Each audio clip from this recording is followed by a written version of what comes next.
Hey everybody, welcome back. Today we are doing a deep dive into Chapter 8 of El Deafo. But before we do that, my previous video about Chapter 7 confounded a few people because it made them wonder about how someone like me can enjoy music and even create music. In this case, I did so with a tenor saxophone. The answer is very, very simple, and that is hearing aids work. One in this ear and one in that ear. When I take them out, I don't really hear very much, and I don't hear music very much. But when I put them in, I'm able to hear everything a hearing person can hear, just it's different. It's probably not as crisp or precise as what a hearing person can hear, but all those beautiful sounds, wonderful sounds, including sounds of music, the hearing aid is able to interpret them and give me something that's often very enjoyable. So it's that simple. Hearing aids really do work, and they're not perfect, but they do the trick. And in terms of playing the saxophone, one of the great things about the tenor saxophone is it really vibrates when you play it. And so those vibrations, plus the sound that I'm getting from my hearing aids, help me know whether or not I'm playing the right note. So a low note has a very strong vibration. It really, there's almost a buzz to it, where a middle range or a middle range note has sort of a slight buzz, and then a very high note, the saxophone hardly buzzes at all. It hardly has a vibration. So those things also help me know that I'm playing well, but I really can hear it. It's very, very loud, and I can tell the difference between the notes, just like I can tell the difference between the cadences of people's voices. If a man has a low voice and a southern accent, I can tell the difference between that and a British woman's voice, which would be higher and has a different cadence and accent to it. So hearing aids are amazing, and they get better and better, and so I feel like I'm very lucky that I can enjoy music as much as I can. Would I like to hear it the way a hearing person does? Absolutely, but I will take what I can get. So hopefully that answered your questions, and let's move on to Chapter 8. Okie dokie, Chapter 8. Chapter 8 of El Deafo is the very stressful sleepover scene. And what's happening at the beginning of page 85 is that Jenny and I have kind of made up, and she's invited me to her sleepover. And just know that this sleepover is sort of a composite of several sleepovers that I experienced. But the majority of what happens in this sleepover was actually a sleepover that happened in the 7th grade. In the book, I made it about the 3rd grade, but in real life, it happened in the 7th grade, and it really was a celebration of Jenny's birthday. So we can go ahead and move on to page 86. And so because Laura was not invited to the sleepover, this sort of is the beginning of the end of my friendship with Laura in the book. So it seems like in the book we're no longer friends after the 3rd grade. But again, in real life, we were actually friends all the way till the end of 6th grade. We were still in elementary school in the 6th grade, but in the 7th grade, that was, our friendship sort of faded out.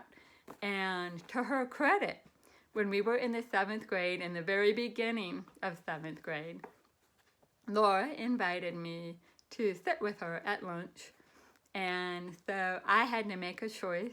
Do I sit with her? And she had these new friends, and they were all the most popular friends at school.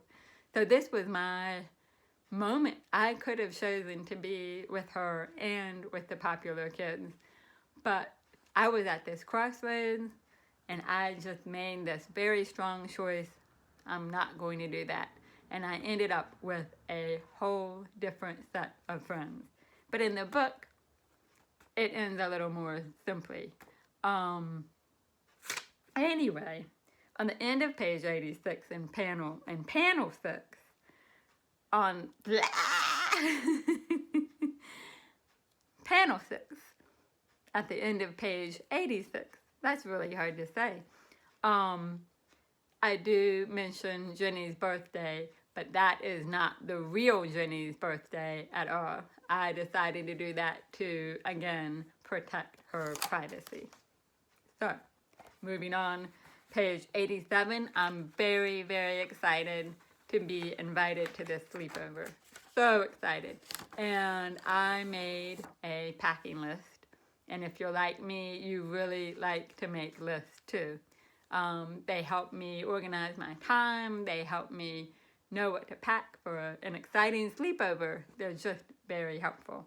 So some of the things on the list are kind of funny, like Miss Bun. I'm bringing Miss Bun, but I say I may need to keep her hidden because at this point, sometimes you feel a little bit shy about sharing your little comfort stuffed animals or blankets. Maybe this is around the age that you start feeling embarrassed about the things like that you need to help you get to sleep. You don't want your friends to think, gosh, what a baby. But I did pack her. And I'm glad I did because I think everybody else there brought a little something to sleep with too. And then I also pack toothpaste, and I say possibly just for show. In other words, who brushes their teeth at a sleepover? Not me. And that's terrible, isn't it? If you've been watching these videos closely, I'm sure you can see all the fillings in my mouth from terrible, terrible toothbrush habits and lots of candy as a kid. Whew, bad combination. I also pack hearing aid batteries, and this is very important. Often I would forget my hearing aid batteries, and my hearing aid batteries would run down at the most terrible moment. Very frustrating. But hearing aid batteries last about 7 to 10 days, and you never quite know exactly when they will run down. But if you don't have any new hearing aid batteries with you, you're out of luck. But they often come in containers kind of like this, sort of hard to see. And you twist them around. There's only one battery in there right now. They come like this, and they also come in containers that look like this. And you just open them up. And the batteries themselves are in this little chamber. You can sort of see it right there. That's the battery. And you take it out. And as I've gotten older, they seem harder and harder to change because my eyes are... takes me a long time. I used to be really nimble about it. But anyway, though, if I was lucky, I would remember to put hearing aid batteries on my list. Otherwise, disaster. And then the final thing is I packed a Toblerone candy bar for Jenny. This was her favorite kind of candy bar. It is a Swiss candy bar, which you probably have seen in stores, but when we were kids, they were very hard to find because they were from Europe. And they are triangular shaped, and you can break off these pieces of chocolate, and it's very, very yummy.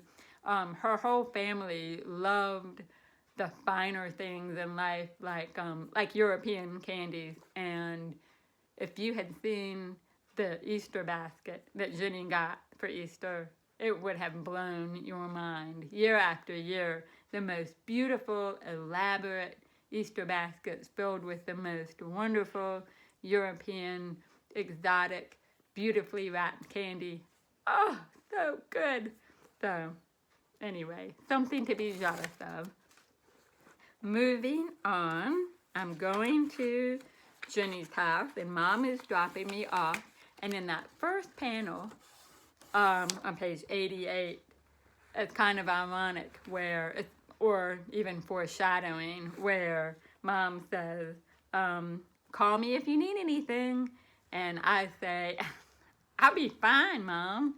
Guys, golly. But as we all know, I'm not fine by the end of this chapter. So I always like that little bit, everything's gonna be great. Not at all. So I get to Jenny's and we go down to the basement, and Jenny's basement was a place of awesomeness. There was a pool table, and it's where we watch TV, and there was an upright piano that we messed with, and Jenny's basement was the first place that I ever played with an Atari, and we played Space Invaders, and my mind was blown. But not blown enough that I needed to play all the time, but I did really like it. So, wow, Atari. And what else did we do down there? We spent a lot of time watching TV, especially Jenny's favorite show at the time, which was Fraggle Rock, with more Muppets. We just loved the Muppets. So we're in her basement, and then the other guests arrive, and just like some of the other characters, they are also kind of composites based on many people from many different sleepovers over the years. And so we have Carrie, and we have Ellen, and then Ellen asked me all these questions, and that happens sometimes. New friends or people that I didn't know very much asking me questions that I really didn't want to answer because I didn't want all that attention. But, for example, where are those cords that are usually coming out of your ears? Of course, she's referring to my school hearing aid, and at the sleepover, I'm wearing my behind-the-ear hearing aids like the ones I have right now. So you can't really see them, and there's no cords. Why do you wear overalls so much? And the answer to that is, I'm trying to keep that phonic ear covered, and they're comfortable.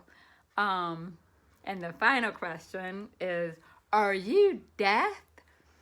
So that's a question that I got all the time. The real question is, that they're trying to ask is, are you deaf? But it comes out death. They changed that F into a TH. And I'm like, death? No. But it was always funny to imagine myself as the Grim Reaper himself with a sickle and everything. Yes, I'm deaf. But I was always annoyed by that question. Are you deaf? Anyway, finally we have Missy, and Missy is a composite of all the people who would get overexcited about the fact that I was deaf and overexcited about the opportunity to show off that that they know this skill. And in this example, they know sign language, and they're very excited to show off to other people around them that they can do it. And here's their chance to do it on a deaf person and prove how great they are. At least that's what it felt like. So, as you probably know if you've read this book, chapter 9, the next chapter, is the chapter that's really about sign language. And I just addressed it a little bit here. But, so we'll talk a lot more about that next week. And again, I'll say it again and again, sign language is awesome. This book is from the point of view of me as a kid, not as an adult. And my feelings about sign language are very, very different now. And I am 100% loving it. But at this point in my life, no. I just didn't want any of that extra attention that came with situations like the one on page 90. No, thank you. It's a tricky thing, and hopefully I conveyed it properly in the book. So basically, it's just so embarrassing if you're not yet ready to talk about your differences, and that's the one thing that you're trying to hide. It's just, you just don't want people to do that with you if you're not ready for it. Hopefully that makes sense. So things are off to an awkward start at this sleepover, but then things get better on page 91, and there are so many ups and downs in this chapter. So it starts in panel 1, we're having cake and ice cream and pizza. What's not to like? In panel 2, we get to peek around into Jenny's older brother's room, and she did indeed have an older brother and an older sister, and her siblings were friends with my siblings, so that was kind of interesting. And in panel 3, we're having a good time. We're playing Twister, but Missy has a way of messing it all up. No, right hand blue, see, once again, drawing attention to the way that I am different from everyone else. And I didn't think about it when I put Twister in this chapter. I put it there because we really did play Twister a lot when I was a kid, and especially at sleepovers. But my editor pointed out, my editor being Susan Van Meter, she pointed out that Twister is a perfect metaphor for all the emotions of this chapter, all the twists and turns and ups and downs. And the motto of the game Twister is, it's the game that ties you up in knots. And that's exactly how I felt at this sleepover. I was tied up in knots. Moving on to page 92, we switch over to watching the movie Somewhere in Time. And Somewhere in Time was a movie starring Jane Seymour and Christopher Reeve, and it's a time travel / love story, romance. And so as a kid, I really disliked it because it was very corny and sappy, and at least to kid me, very corny and just, it was a romance, and I was not interested in romance. And they played it on HBO all the time, over and over and over. Like, I don't want to watch Somewhere in Time. But as an adult, I watched it fairly recently, and I was like, oh, this is the most beautiful movie I've ever seen. I love to love. So definitely revisit the movies that you didn't like as a kid, because you might like them as an adult. Anyway, the end of this page, Missy was like, oh, you poor thing, we'll just turn up the volume. You can't hear it. Oh, we'll make it better. And again, drawing attention to how different I am. And also frustrating because, as you remember from the Andy Griffith moment in chapter 7, turning up the volume does not mean I'm going to understand it. It just means it's going to be louder. The garbled sounds or the garbled speech that I hear from the TV are just going to be louder. They're not going to be clearer. So, 93, the girls talk about the music in Somewhere in Time, which is very, very beautiful. It's by a composer named John Barry, who scored many, many, many, many movies especially from the 70s and 80s and 60s. He was all over the place. So a lot of my friends from this period loved this music, and they really did say, this is the music that I hope that they play at my funeral. Oh, and it really is beautiful.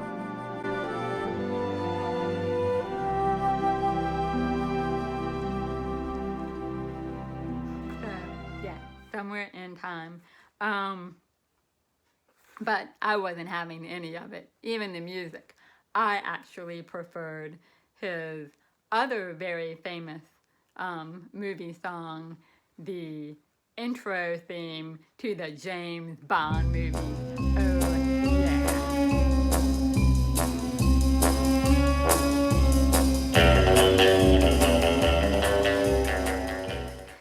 All right, back to the book.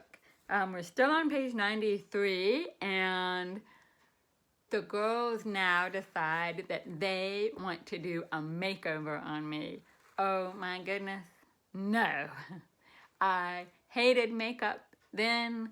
I don't care for it now. I have never worn makeup in my entire life. I think I'm probably one of the few women I know who has never worn makeup ever. I just don't like the way it feels, and I don't like the way it looks either. It makes me feel like someone I am not.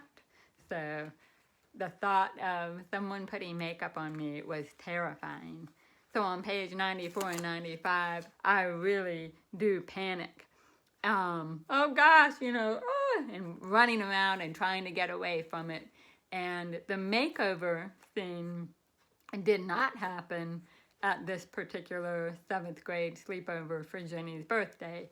It happened at a different sleepover, but it was perfect for this chapter. So I stuck it in there, and that's how this is a composite. Many different events, all piled into one big event. So let's see.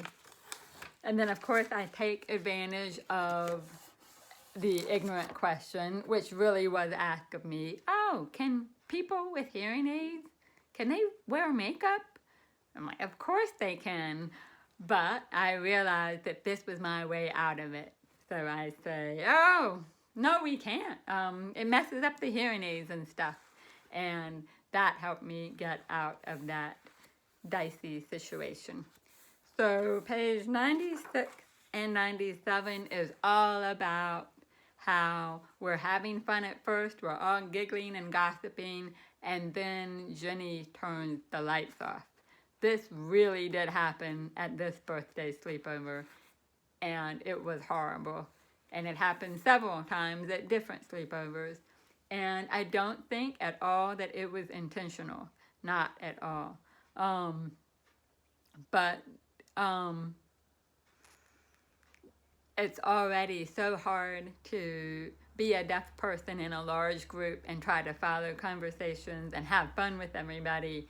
When the lights go off, it just heightens that feeling of isolation, because then you can't understand a word. So all this is exactly how it happened in real life. I gave up. I gathered up my stuff in the dark. They're still giggling. Are they talking about me? Are they laughing about me? All of those emotions were there. And I go upstairs and ask Jenny's mom to call my mom to come and get me. And I say basically, I don't feel very good. And that sounds like I've got a stomach ache. But I probably did because of all that anxiety. It was a rough, rough moment. So my mom did come and get me on page 98. And I have very clear memories of coming home and asking my parents if I could stay up late and watch TV with them. And just that feeling of relief that washed over me just from being home. It was just such a relief. And feeling very, very loved and comforted after a really rough time. Being with people who weren't going to suddenly sign at me or turn up the volume on the TV. it was just really good to be home. So then I go on into the next Deafo fantasy, and this one is 100% revenge fantasy. So I just had a really good time making this chapter. Stuff like, are you deaf? Yes, I'm deaf, and you are next on my list. Here's a taste of your own rope and some of that funeral music you wanted too. So mean-spirited. Deafo gets to be the mean one. I always like that part. And then another line, page 100. How about a makeover, Missy? What pleasure this gives me, you'll never know. That line was pulled word for word from an old Batman comic strip. So I was really pleased to put that in there. It really gives it that superhero feel. And then finally on page 101, we see in fantasy form, we see sort of an end, possibly an end to Cece's friendship with Jenny. When I say Cece, of course I mean me, my friendship with Jenny. Once again, I really don't think that Jenny turned the lights off on purpose. But thinking that she turned the lights off on purpose allowed me to focus more on, to focus my anger more on her than on the fact that I was angry for being different and even for being deaf. I was angry about that, and I wasn't ready to face that. So it was just easier to focus that anger on Jenny and to accuse her of doing this thing, which she probably did not do on purpose. So emotions are complex, aren't they? They really are. So this is a turning point in the book because at this point it feels like I have no friends, but we're setting it up for the possibility of making a new friend. And if you've read the book, you know who that new friend is. But we're not quite ready to meet her because next week's episode will be all about sign language.